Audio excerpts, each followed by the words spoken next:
Hello दोस्तों, नमस्कार। जी हाँ दोस्तों, बता दें कि भोजपुरी एक्ट्रेस त्रिशा कर मधु का प्राइवेट वीडियो ऑनलाइन लीक। दोस्तों, भोजपुरी फिल्मों में अपने बोल्ड किरदारों के लिए पहचानी जाने वाली एक्ट्रेस त्रिशा कर मधु इस हफ्ते अपना प्राइवेट वीडियो ऑनलाइन लीक होने के बाद सुर्खियां बटोर रही हैं।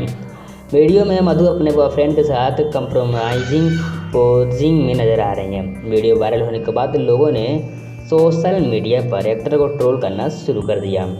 इस दुर्भाग्यपूर्ण घटना पर प्रतिक्रिया देते हुए अभिनेत्री ने कहा कि वह पूरे मामले को लेकर बहुत दुखी है, क्योंकि उन्हें विश्वास नहीं हो रहा है कि बिहार में ऐसे लोग हैं जिन्होंने उनका निजी वीडियो वायरल कर दिया।